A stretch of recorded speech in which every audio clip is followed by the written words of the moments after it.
नमस्ते बच्चों, कैसे हैं? अच्छे हैं ना? सबसे नमस्ते ही कीजिए क्योंकि हाथ मिलाना अभी इतना आवश्यक नहीं है। नमस्ते को अपनाएंगे और हाथ नहीं मिलाएंगे तब भी हम इस कोरोना से बचेंगे। दूसरों को नमस्ते या हाथ हिलाकर अभिवादन करें। हाथ ना मिलाए किसी से, किसी को नहीं छूना कोरोना से खुद को सुरक्षित करने का सबसे प्रभावित तरीका है। इससे डरिए नहीं, बस सावधानी रखिए। तो सावधानी ही हमारा सबसे बड़ा हथियार है। तो सावधानी रखेंगे ना, किसी से हाथ नहीं मिलाएंगे, मास्क पहनेंगे तो ही हम यहाँ सुरक्षित रह सकते हैं। कक्षा 7 में इकाई 8 दोहा अष्टक कबीर तुलसीदास रहीम के दोहे हमने देखे। साहित्य स्वरूप है उसका दोहे। तो आज हम इसका अभ्यास सीखेंगे। अभ्यास में सबसे पहले प्रश्न है, निम्नलिखित प्रश्नों के मौखिक उत्तर दीजिए। प्रश्न 1 है, बड़े लोगों की संकुचित मनस्थिति व्यक्त करने के लिए खजूर के पेड़ का उदाहरण क्यों दिया गया है? तो उसका उत्तर होगा कि खजूर का पेड़ बड़ा तो होता है पर उससे पथिक को न छाया मिलती है न उससे फल किसी को खाने को मिलते हैं। उसी तरह बड़े लोगों की मनोवृत्ति संकुचित होती है, यानी कि सीमित होती है। उनसे दूसरों को कोई लाभ नहीं होता। इसीलिए यहाँ पर खजूर के पेड़ का उदाहरण बड़े लोगों के लिए दिया गया है। दूसरा प्रश्न है, साधु पुरुष कैसा होना चाहिए? तो साधु पुरुष सूप के स्वभाव वाला होना चाहिए। पर क्यों? तो सूप जैसे कि सारयुक्त, यानी कि जो अच्छी बातें हैं, अच्छा अनाज है, वो अपने अंदर ग्रहण कर कर निरसार, यानी कि जो कचरा है, खराब है, वह बाहर फेंक देता है। इसीलिए साधु पुरुष को भी सूप जैसा होना चाहिए। तुलसीदास सबसे हिलमिल कर रहने को क्यों कहते हैं? तुलसीदास सबसे हिलमिल कर रहने को कहते हैं क्योंकि उससे हमें सुख, शांति और सुरक्षा मिलती है। आप गरीब लोगों की मदद कैसे कर सकते हैं? हम गरीब लोगों के बच्चों को पढ़ाकर उनकी मदद कर सकते हैं। कभी उन्हें खाना देकर या पढ़ाई में आने वाली कोई भी दिक्कत है तो उसे हम अपनी तरफ से, यानी कि समस्या के रूप से दूर कर सकते हैं। तो आप किसी की गरीबी किसी भी तरह मदद कर सकते हैं। 5वां प्रश्न है, सज्जन लोग अपनी संपत्ति का उपयोग कैसे करते हैं? तो सज्जन लोग यानी कि भले आदमी, वह दूसरों का भला करने में ही अपनी संपत्ति का उपयोग करते हैं। प्रश्न 2 है, नीचे दिए गए शब्दों में विलोम शब्दों की सही जोड़े बनाइए और उदाहरण के अनुसार वाक्य में प्रयोग कीजिए। तो आपको यहाँ पर विलोम शब्द दिए गए हैं, लेकिन साथ ही साथ उसका उत्तर भी दिया गया है। तो आपको उसके उत्तर ढूंढने हैं। आपको एक उदाहरण दिया है, जैसे कि सत्य तो असत्य, तो उसके वाक्य भी बनाने हैं। तो सत्य का वाक्य है, गांधी जी सत्य बोलते थे। और असत्य का है, हमें असत्य नहीं बोलना चाहिए। तो उसी तरह आपको आगे के बनाने, जैसे कि पहला है आदर, तो आदर का क्या होगा आप देख सकते हैं, दिया है, क्या दिया है? अनादर। स्वकाज तो परकाज, बुरा तो अच्छा, प्रेम तो नफरत, नज़दीक तो दूर, मृत तो जीवित, छोटा तो बड़ा, और सत्य और असत्य तो मैंने आपको पहले ही बता दिया। तो इन सभी विलोम शब्द के आपको वाक्य खुद बनाने हैं। बनाएंगे ना घर पे? हाँ, तो यह वाक्य आपको खुद बनाने हैं। प्रश्न 3 है, अंदाज अपना अपना। इसमें आपको एक पैराग्राफ दिया है और उसके आधार पर आपको यह बताना है कि इस परेशानी के समय पर आप उन लोगों की मदद कैसे करेंगे। जैसे कि कभी कभी कुछ इलाकों में बारिश बिल्कुल नहीं होती, नदी, नाले, तालाब सूख जाते हैं, फसलों के लिए पानी नहीं मिलता, खेत सूख जाते हैं, पशु, पक्षी, जानवर और लोग भूखे मरने लगते हैं। ऐसे समय में वहाँ रहने वाले लोगों को मदद की ज़रूरत होती है। तुम भी लोगों को मदद कर सकते हो ना? तो सोचकर बताओ, तुम अकाल में परेशान लोगों की मदद कैसे करोगे?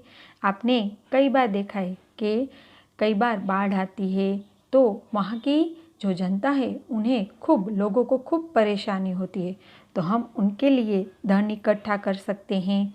उस धन से हम अनाज या दूसरी ज़रूरतमंद चीज़ें खरीद कर उन तक पहुंचा सकते हैं। हम ट्रैकर मंगवाकर अकालग्रस्तों को पानी सुलभ करवाएंगे, यानी कि टैंकर।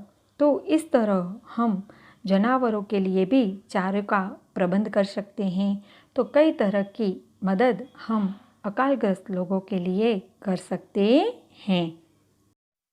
प्रश्न 4 आपको दिया गया है कि निम्नलिखित दोहों का भावार्थ स्पष्ट कीजिए। वो आपको अपनी नोट में नहीं लिखना, क्योंकि अगले वीडियो में मैंने आपको पहले से ही बता दिया था कि हम सभी दोहों का भावार्थ सबसे पहले लिखेंगे। तो इन 3 दोहों का भावार्थ आपने पहले ही अपनी नोट में लिख लिया है। सिर्फ आप इसे अच्छी तरह से पढ़ेंगे और इसका भावार्थ याद रखेंगे। फिर भी मैं आपको एक दोहे का भावार्थ बता रही हूँ। पहला दोहा है, साधु ऐसा चाहिए जैसा सूप सुभाए, सार सार को गही रहे, थोथा दई उड़ाए। यहाँ पर कबीर जी कहते हैं, यह दोहा कबीर जी का है। तो कबीर जी यहाँ पर कहते हैं कि साधु का वेश धारण करने से ही कोई साधु महंत नहीं बन जाता। साधु वह है जिसकी बुद्धि शुद्ध हो, जिसमें विवेक भरा हुआ हो। साधु का स्वभाव सूप जैसा होना चाहिए। सूप यानी अनाज का जो सूप होता है ना, साफ करने का, वह अच्छा अनाज जो होता है वह अपने पास अंदर रख लेता है और जो कचरा होता है वह बाहर फेंक देता है। तो सच्चा साधु भी ज्ञान की बातें ग्रहण करता है और जो व्यर्थ है, जो जीवन में ज़रूरी नहीं है, वह बातें में वह कभी भी रस नहीं लेता। तो साधु ऐसा होना चाहिए। तो बच्चों, बाकी 2 दोहों का भावार्थ आप खुद अपनी तरह से याद करेंगे, नोट में नहीं लिखना है। अभ्यास के बाद है स्वाध्याय। स्वाध्याय में आपको 5 प्रश्न दिए गए हैं कि निम्नलिखित प्रश्नों के उत्तर दीजिए। तो ये पांचों के पांचों प्रश्न आप खुद अपनी तरह से लिखेंगे, क्योंकि सभी प्रश्न आसान है जो आपको अच्छी तरह से आ जाएंगे। तो सभी बच्चों खुद अपनी मौलिक विचार शक्ति के द्वारा आप इन प्रश्नों का उत्तर अपनी नोटबुक में लिखेंगे। स्वाध्याय में प्रश्न 2 के कर आप लिखेंगे, निम्नलिखित प्रश्नों के उत्तर दिए गए विकल्पों में से चुनकर लिखिए। विकल्प आप खुद बनाएंगे 10 दोहे में से ही। जैसे कि पहला, प्रेम का धागा न तोड़ने की सीख किसने दी है? तो आप उसके 4 उत्तर बना सकते हैं कि तुलसीदास जी, सूरदास जी, कबीर जी या रहीम जी। तो इसका उत्तर क्या होगा? रहीम जी। तो अ ब क करके आप इसके उत्तर लिखेंगे। आपको 10 विकल्प बनाने हैं। तो आगे है भाषा सज्जता।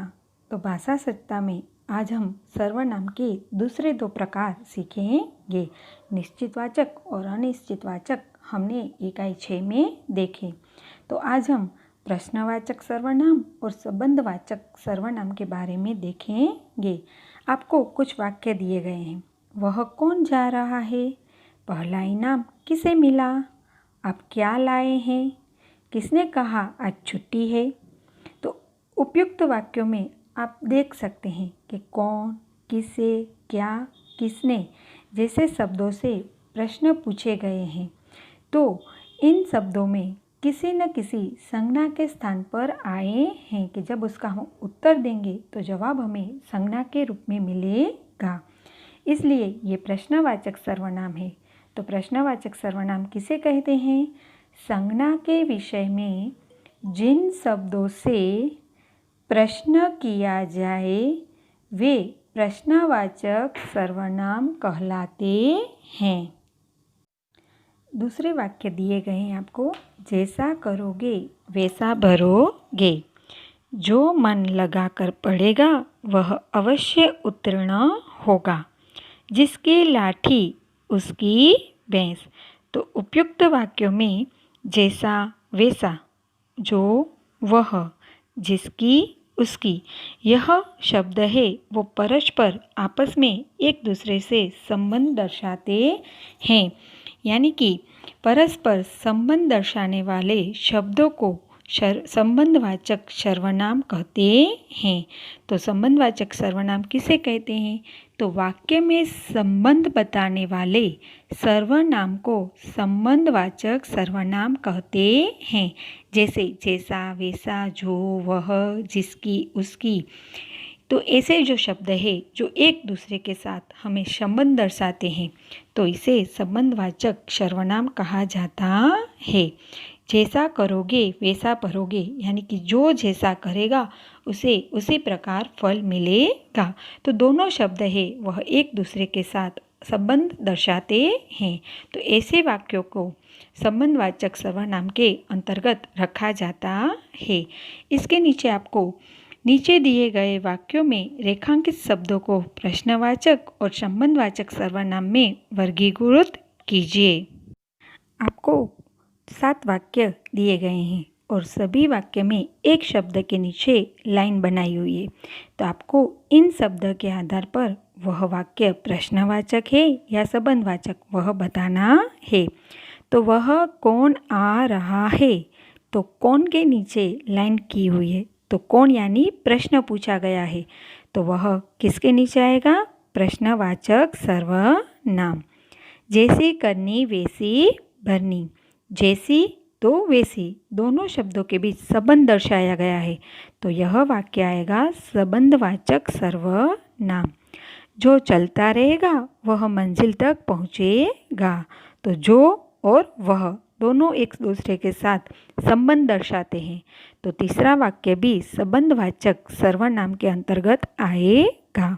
आज का इनाम किसे मिलेगा? तो यह तो प्रश्नवाचक वाक्य है, तो प्रश्नवाचक सर्वनाम। जिसकी मेहनत उसकी सफलता। अब तो आप भी बता सकते हैं किस में आएगा यह वाक्य? संबंधवाचक सर्वनाम। Very good. आप क्या ढूंढ रहे हैं? वाह, क्या बात है, मेरे आंसर देने से पहले ही आपने दे दिया। यस, प्रश्नवाचक सर्वनाम। किसने कहा आज मेहमान आएंगे? हाँ, प्रश्नवाचक सर्वनाम। तो चलो बच्चों, प्रश्नवाचक सर्वनाम और संबंधवाचक सर्वनाम आपको अच्छी तरह से समझ में आ गया होगा। तो इस तरह आप सभी को आज का गृह कार्य भी पूर्ण करना है। गृह कार्य में आप क्या क्या करेंगे वह इस तरह है। गृह कार्य अभ्यास में प्रश्न 1, निम्नलिखित प्रश्नों के उत्तर दीजिए। प्रश्न 2, विलोम शब्द लिखिए और उसके वाक्य बनाइए। स्वाध्याय में आप प्रश्न 1 निम्नलिखित प्रश्नों के उत्तर लिखिए और प्रश्न 2 करके लिखेंगे निम्नलिखित प्रश्नों के योग्य विकल्प दीजिए। और उसके बाद आपको भाषा सजता लिखनी है। तो समझ में आ गया ना क्या क्या करना है? तो चलो अगले वीडियो में फिर से मिलेंगे। अस्तु।